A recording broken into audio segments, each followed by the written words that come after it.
Hello and welcome to way to M. आज की इस वीडियो में हम लोग C A P F P S T और पी ई टी एक्सपीरियंस के बारे में जानने वाले हैं। मैंने ये सी ए पी एफ का पी ई टी और P S T Gorakhpur S S B Gorakhpur में दिया था, तो उसके बारे में जानेंगे।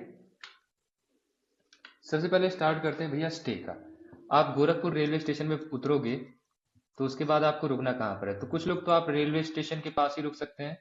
ठीक है, रेलवे स्टेशन के पास में सामने ही रेलवे स्टेशन के कुछ लॉज हैं, वहां पर आप चाहो तो डॉर्मिटरी ले सकते हो। ठीक है, 200 रुपये लेगा एक बेड का, या फिर आप पूरा पूरा रूम ले सकते हो। 600 रुपये 800 रुपये जितना भी लग रहा है, 1000 रुपये के अंदर अंदर वहां पे रूम भी आप ले सकते हो। यहाँ रेलवे स्टेशन से आपका जो एस एस बी कैंप है वो पड़ेगा लगभग लगभग 12-13 किलोमीटर पड़ेगा। ठीक है, या फिर आप चाहो तो सीधे आप जा सकते हो मेडिकल कॉलेज। ठीक है, बीआरडी मेडिकल कॉलेज है, वहां चले जाना। उसके आसपास आपको कुछ लॉजिंग्स एंड स्टेज मिल जाएंगे, वहां पर रुक लेना। आप वहां पर रूम ले सकते हो, आपको आमतौर पे 800 से 1000 रुपये में आपको एक रूम मिल जाएगा। जहां पर मैं रुका था तो वो तो खैर वो मैं नाम सजेस्ट नहीं करूंगा। ठीक है। ओके, तो ये स्टे का हो गया। एंड स्टे के पहले पहले आप चाहो तो एसएसबी कैंप होकर के देख आना। सपोज करो आप यहाँ पे रेलवे स्टेशन पहुंच जाते हैं, रेलवे स्टेशन से आप बीआरडी मेडिकल कॉलेज पहुंचेंगे, वहां से कुछ 3 किलोमीटर ही पड़ता है। वहां से आप सीधा ऑटो या रिक्शा ले सकते हो। आप अंदर पहुंचोगे तो एक ग्राउंड है, सपोज ये बीआरडी मेडिकल कॉलेज है, इस तरफ रेलवे स्टेशन पड़ता है। आप ऐसे जा रहे हैं, फिर इस तरफ एक रास्ता जाता है एसएसबी की तरफ, रिक्शे वाला आपको लेके जाएगा। ठीक है, ये वाला सीधा रास्ता एसएसबी कैंप के गेट पे खत्म होता है, फिर ये रास्ता ऐसे मुड़ जाता है। तो यहाँ पर एक ग्राउंड है, ग्राउंड यहाँ पर भी है, लेकिन यहाँ पर जो सामने ग्राउंड है ना, यहाँ पर आपको रिपोर्ट करना होता है। ये मैंने बता दिया कि कहाँ आपको पहुंचना है। रिपोर्टिंग का सुबह 7:30 बजे बुलाया गया था, है ना। 7:30 बजे के पहले पहले हम लोग पहुंचे। उस दिन हम 31 लोग आए थे। कुछ लोग एक्सटेंशन लेकर के भी आए थे, कुछ लोग एब्सेंट भी थे। टोटल 31 प्रेजेंट थे। इन 31 में से सबसे पहले हमको यहाँ पर चेस्ट नंबर्स दिए गए। चेस्ट नंबर्स कोई भी यहाँ पे मिल जाते हैं, जैसे कि मुझको तो शायद 450 470 मिला था। ओके, चेस्ट नंबर आपको किसी हिसाब से तो देते हैं, उनके पास कुछ लिस्ट रहती है। रिपोर्टिंग में आपको अपने सारे डॉक्यूमेंट जो भी वहां पर बोले गए हैं विद फोटोकॉपीज एंड फोटोज, ये सब आपको लेके जानी होती हैं। फिर इसके बाद स्टार्ट होता है आपका डॉक्यूमेंटेशन। डॉक्यूमेंटेशन में आपको एक फाइल दी जाएगी, उस फाइल में कुछ फॉर्म्स होंगे, उनको फिल करने के लिए आपको बताया जाएगा, इंस्ट्रक्शन दिए जाएंगे कि क्या फिल करना है, कहाँ पर क्या फिल करना है, क्या छोड़ देना है। आपको अगर डाउट हो तो उनसे आप पूछ सकते हैं, क्योंकि बहुत सारे वहां पर जवान्स रहते हैं। ठीक है, और ये डॉक्यूमेंटेशन जो होता है आपका पीईटी या पीएचडी बोर्ड के सामने होता है। इसमें एक तो पीओ होते हैं और 3 मेंबर्स होते हैं, मेंबर 1, मेंबर 2 और मेंबर 3। 3 अदर मेंबर्स होते हैं। ये जो आमतौर पे मेंबर्स होते हैं ना, ये कमांडेंट रैंक के होते हैं। ये आपने जैसे ही फाइल तैयार कर ली, आपको अकॉर्डिंगली एक चेस्ट नंबर दिया जाएगा, सीरियल नंबर भी आपको उसी हिसाब से मिल जाता है। फिर इसके बाद शुरू होता है आपका पीएचडी। अब भैया पीएचडी में बॉयज के लिए मिनिमम क्या है, 160 सेंटीमीटर हाइट चाहिए है, और मिनिमम 50 केजीज का वेट चाहिए। ये तो मिनिमम चाहिए ही चाहिए। फिर हाइट, एज और वेट ये करेस्पॉन्डिंगली यहाँ पर चेक करते हैं, उनका चार्ट है। या फिर आप बीएमआई भी अपना चेक कर सकते हो। ठीक है, उसके हिसाब से हाइट वेट आपका ठीक होना चाहिए, हाइट वेट के हिसाब से बीएमआई आपका ठीक होना चाहिए 18 से 25 इसके बीच में होना चाहिए। पीएसटी में सबसे पहले आपको हाइट करवाई जाएगी। हाइट के लिए एक ऐसा यहाँ पर इंस्ट्रूमेंट होता है जहां पर आप खड़े होंगे और जैसे सपोज करो ये आदमी यहाँ पर खड़ा हुआ है, तो इसको एकदम यहाँ पे सिर पे लगा करके उसकी रीडिंग चेक कर लेते हैं कि भैया आपकी इतनी हाइट है। और इस पूरे के पूरे प्रोसेस के दौरान आपकी वीडियोग्राफी हो रही होती है, ठीक है। एक पर्सन यहाँ पे वीडियो आपका बना रहा होगा सभी लोगों के कैंडिडेट्स का एग्जाम्स के थ्रू होते हुए। पीएचडी यहां पर ध्यान देना कि कुछ लोग ना जिनकी हाइट कम है, तो भाई गोरखपुर के जो कमांडेंट साहब थे तो वो तो काफी अच्छे थे। अब जैसे एक लड़के को मैंने देखा तो उसकी हाइट एक बार 166.7 निकली, दोबारा निकाली तो 166.4 ही आ गई। वो बेचारा टेंशन में, इतनी मेहनत करके गया था, लेकिन फिर उसको एग्जैक्ट 160 सेंटीमीटर किसी तरह से उन्होंने निकाल दिया और यहां पर हाइट में वो पास हो गया। वेट चेक हुआ तो भैया वेट ये बीएमआई रेंज के अंदर होना चाहिए, ध्यान देना, अदरवाइज वो आपको टीआर दे देंगे या फिर आपको एक मेडिकल का रिजेक्शन दे देंगे बाद में कि भैया आप तो अंडर वेट हो या फिर ओवर वेट हो। उस हिसाब से आपको रेडी होके जाना है पहले ही। पीएचडी हो गया। पीएचडी में सिर्फ इतना ही है, हाइट और वेट और चेस्ट। चेस्ट के लिए भाई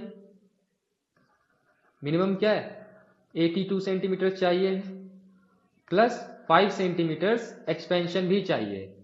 मैं वहां पे देख रहा था कई सारे लोगों का एक्सपेंशन 5 सेंटीमीटर हो ही नहीं रहा था। तो कमांडेंट साहब जो बैठे हुए थे वहां पे बोर्ड में, वो उनकी हेल्प कर रहे थे कि तुम एक काम करो, पूरा यहाँ पे ये जो अपने शोल्डर से इनको पीछे लेके जाओ और पूरी की पूरी सांस अंदर भरो। वो टिप्स दे रहे थे। फिर इसके बाद भी जिसका नहीं हो रहा था, 3-4 बार वहां पे एक पर्सन का तो नहीं हुआ, तो उसको वहां पे पुशअप मारने के लिए बोला गया, फिर इसके बाद वहां पर पास करवा दिया, ठीक है। तो एसएसबी गोरखपुर वाले तो काफी अच्छे रहे इस सब मामलों में, पीएचडी पीईटी तक। पीएचडी हो गया, ऑल डन। फिर पीएचडी होने के जस्ट बाद फोटो खींची जाती है सबकी आपकी कि पीएचडी आप लोग क्वालिफाई कर गए हैं। एक पोस्टर पकड़ के जिसमें लिखा होगा पीएचडी क्वालिफाइड, और एक आपको डॉक्यूमेंट दे दिया जाएगा जिसमें लिखा होगा पीएचडी क्वालिफाइड। फिर आता है पीईटी। पीईटी में होते हैं 4 events, at least for boys. Boys के लिए 4 इवेंट्स। एक तो है 100 मीटर सबसे पहले, दूसरा है 800 मीटर्स, तीसरा है लॉन्ग जंप 3.5 मीटर्स, और फिर short put 100 meters in 16 seconds for boys, 3 minute 45 seconds for boys, यहाँ पे 800 मीटर के लिए, long jump 3.5 metre, short put 4.5 metres. Girls के लिए 100 metres 18 seconds, 800 metres 4 minute 45 seconds। Long jump same रहती है, ठीक है। शॉर्ट पुट नहीं होता इसमें, गर्ल्स के लिए सिर्फ 3 ही इवेंट्स होते हैं। अब भैया पीईटी का एक्सपीरियंस जो था ना, वो थोड़ा सा ठीक ठाक था, हाँ, उसमें लोग बाहर हो रहे थे। तो सबसे पहले भाई 100 मीटर्स हुआ, तो वहां पर था क्या भैया, मैं ग्राउंड की आपको बता देता हूं। ये ग्राउंड कुछ ऐसा समझ लो, ठीक है, ओवल शेप में था, एक्चुअली इस तरह का नहीं था, कुछ कुछ ऐसा था।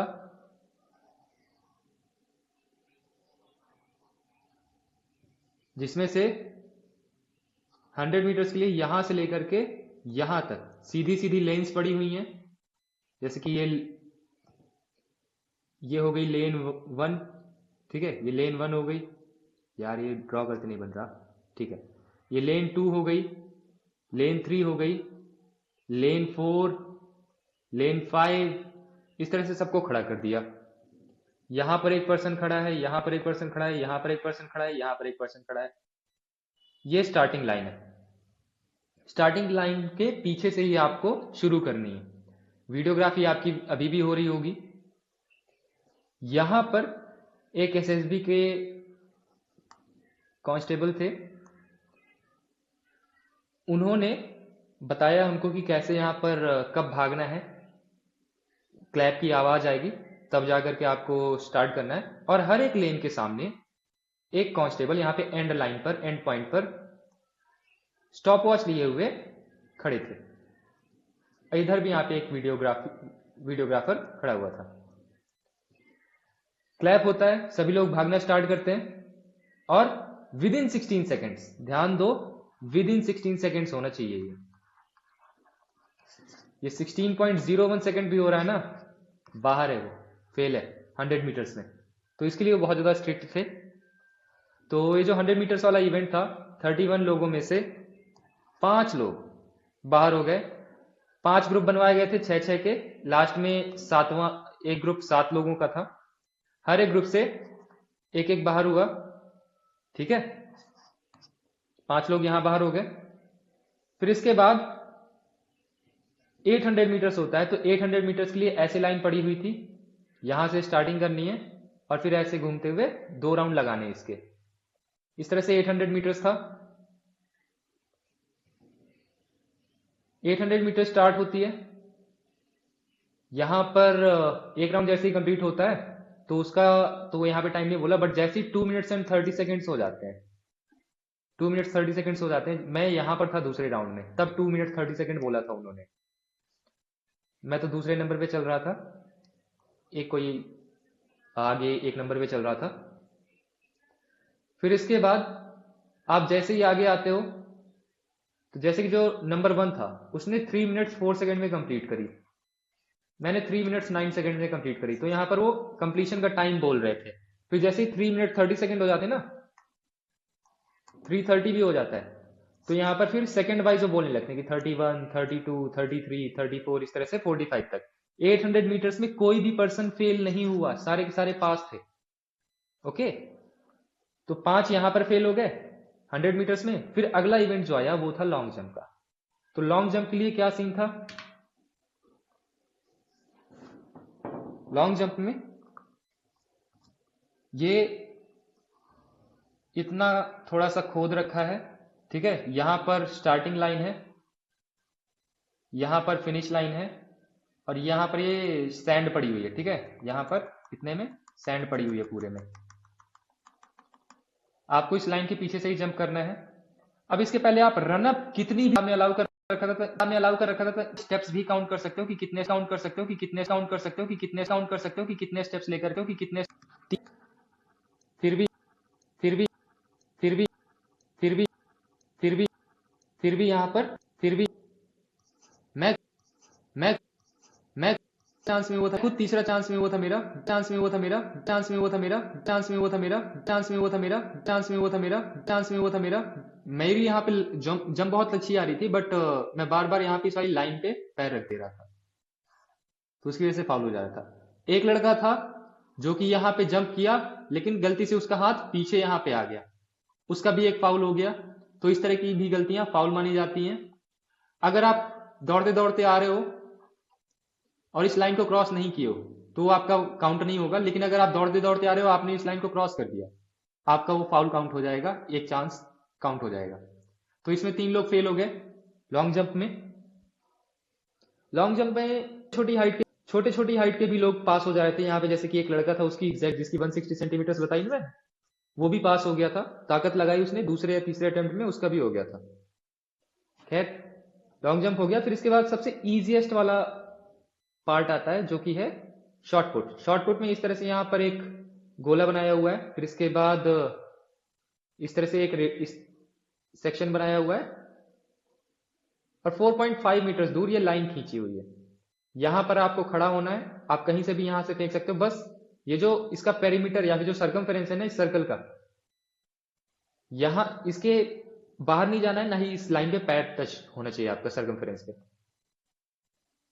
आपको गोला फेंकना है इसके पार। ये बड़े ही आसानी से हो जा रहा था, हालांकि ये तो मेरा तो ये सेकंड अटेम्प्ट में हुआ था, ठीक है। ऑलमोस्ट सभी लोगों ने फर्स्ट अटेम्प्ट में क्वालिफाई कर लिए थे, 3-4 लोग ही थे हम जिन्होंने सेकंड अटेम्प्ट में क्वालिफाई किया था। ये पीईटी का कंप्लीट हो गया। जितने भी इवेंट होते थे, जैसे 100 मीटर्स हो गया, तो 100 मीटर्स के बाद क्वालिफाइड का एक पोस्टर के साथ में आपकी फोटो खींचेगी, फिर 800 मीटर्स के साथ में, फिर लॉन्ग जंप में, और फिर यहाँ पे शॉर्ट पुट में। अब भैया ये तो बॉयज का मैं बता रहा हूँ, लड़कियों का मैंने देखा था कि मेरे नेक्स्ट डे 21 गर्ल रिपोर्ट करी, और लास्ट में पता है इवेंट्स खत्म होते होते कितनी लड़कियां पास हुई? सिर्फ एक। 20 लड़कियां फेल हो गई, उनमें से ज्यादातर तो 100 मीटर्स में ही फेल हो गई। तो अगर ये कोई लड़की है जो ये वीडियो देख रही है, प्लीज अच्छे से प्रिपेयर करना, साल भर मेहनत करिए। 16 या 18 सेकेंड्स की वजह से तुम्हारी पूरी मेहनत साल भर की बर्बाद हो जाएगी। ठीक है, 100 मीटर्स में बाहर हो गई, फिर लॉन्ग जंप में भी लगभग सारी बाहर हो गई जितनी भी बची हुई थी। पहले ही 13-14 लड़कियां 100 मीटर्स में बाहर हो गई, फिर बाकी जो 6-7 लड़कियां बची थी वो लॉन्ग जंप में चली गई। पीटी का हो गया। एमएसटी के लिए भैया जो मेडिकल स्टैंडर्ड्स हैं, जैसे ही आपका पीटी खत्म होता है तो आपको एक पेपर दिया जाता है जिसमें कि लिखा रहता है पीईटी क्वालिफाइड। ठीक है, क्वालिफाइड, और यहाँ पे कमांडेंट वगैरह के सिग्नेचर होते हैं, स्टैंप होती है। इसके बाद आपको एमएसटी के लिए फॉर्म भरवाए जाते हैं और एमएसटी के लिए लेके जाया जाता है। एमएसटी के लिए अलग से एक वीडियो बनाना पड़ेगा क्योंकि वो बहुत ही डिटेल प्रोसेस और कुछ बातें हैं जो मैं बताना चाहता हूँ अपनी तरफ से वहां पे, तो उसके लिए अलग वीडियो लाऊंगा।